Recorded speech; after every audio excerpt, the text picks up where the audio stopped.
اللہ کے حضور دعا کرو، التجا کرو اور اللہ سے مدد مانگو، وہ بلاؤں کے رخ کو موڑ دے گا، وہ مصیبتوں کے رخ کو پلٹ دے گا تمہاری جانب۔ لیکن جب تم یہ مزاج نہیں رکھو گے تو مصیبتوں پر مصیبتیں آتی رہیں گی۔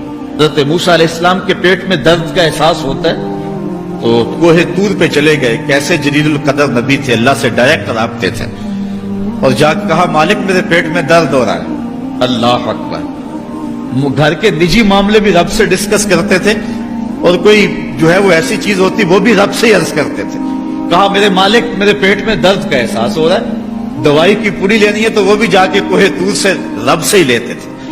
تو اللہ تعالیٰ فرمایا فلان جنگل میں چلے جاؤ، وہاں اس شکل کے پتوں کی ایک بوٹی ہے، اس کو توڑو نچوڑو، اس کا پانی پیو، تمہیں شفا مل جائے گی۔ حضرت موسیٰ علیہ السلام گئے اور جا کے بوٹی کو توڑا نچوڑا، پانی پیا، شفا ہو گئی۔ کچھ عرصہ بیتا، دوبارہ اسی طرح کا درد جاگا۔ اب نسخہ تو ذہن میں تھا، کوہ طور پہ نہ گئے، اس جنگل میں چلے گئے اور جا کے بوٹی کو توڑا، اس کے پتے نچوڑے، پانی نکالا، پیا، لیکن درد اور زیادہ بڑھ جاتا۔ پھر دوبارہ آئے کوہ طور پہ، کہا مالک میں نے اسی درد پہ دوبارہ وہی بوٹی کا پانی پیا ہے لیکن درد بڑھ گیا ہے۔ کہا موسیٰ اب جو آئے ہو کوہ طور پہ پہلے ہی آ جاتے۔ تو عرض کی مالک بوٹی بھی وہی اور درد بھی وہی۔ فرمایا سب کچھ وہی ہے لیکن پہلے میرا حکم تھا، اب میرا حکم ساتھ شامل نہیں تھا۔ شفا بوٹے میں نہیں رکھی، شفا تو میرے حکم میں رکھی ہوئی ہے۔ اس لیے ڈاکٹر کے پاس جاؤ، حکیم کے پاس جاؤ، لیکن شفا اللہ سے مانگو کہ شفا ہمیں دینے والا وہ ہے۔ وہ ایک وسیلہ ہے، ایک ظاہری طریقہ ہے۔ حضور علیہ الصلوۃ والسلام اللہ اکبر کیا خوبصورت ارشاد فرما رہے، حسنوا اموالکم بالزکات، اپنے اموال کو زکات سے پاک کرو، وداووا مرضاکم بالصدقہ، اور اپنے مریضوں کا علاج صدقے سے کرو۔ حضور علیہ السلام نے ارشاد فرمایا کہ بندہ کہتا ہے میرا مال میرا مال، اس کے مال تین ہیں۔ ایک مال وہ جو اس نے کھایا اور ضائع کر دیا، دوسرا اس کا مال وہ ہے جو اس نے پہنا اور پرانا کر دیا، اور تیسرا اس کا مال وہ ہے جو اس نے آگے بھیج دیا۔ فرمایا باقی اس کے وارثوں کا ہے، اس کا نہیں ہے۔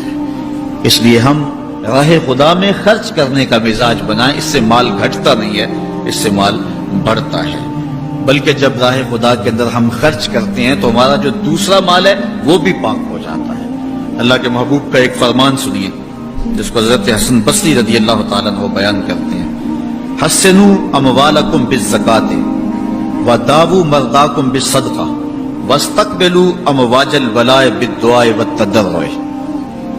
فرمایا کہ اپنے مال کو، اپنے اموال کو زکات سے پاک کرو اور اپنے مریضوں کا علاج صدقے سے کرو، اور جب مصیبتیں اور بلائیں تمہارا رخ کریں تو پھر دعا سے اور اللہ کے حضور زاری سے اللہ کی مدد چاہو۔ آج ہم صدقے کا مزاج بہت کم کر چکے ہیں۔ اسی زمانے میں ایسا ہوتا تھا کہ جب کوئی بیمار ہوتا تھا تو سب سے پہلا کام لوگ یہ کرتے تھے کہ صدقہ دیا کرتے تھے، ڈاکٹر کے پاس پھر جایا کرتے تھے، حکیم کے پاس پھر جایا کرتے تھے، سب سے پہلے اس کی جان کا صدقہ دیا کرتے تھے۔ صدقہ قضا کو بدل دیتا ہے، تقدیر کو بدل دیتا ہے۔ صدقہ سے اپنے مریضوں کا علاج کرو۔ اصل ڈاکٹر کے پاس جانا، علاج کروانا سنت ہے، اس کی ممانعت نہیں ہے، لیکن یہ بات ہمیشہ ذہن میں رکھیے گا کہ ڈاکٹر کے پاس دوا ہے، شفا نہیں ہے، شفا اللہ کے دستے کرم میں ہے۔ اس لیے جب بھی بیمار ہو جاؤ تو پہلے صدقہ کرو اور پھر ڈاکٹر کے پاس جاؤ، اللہ اس صدقے کی برکت سے ڈاکٹر کی دوا میں شفا رکھ دے گا۔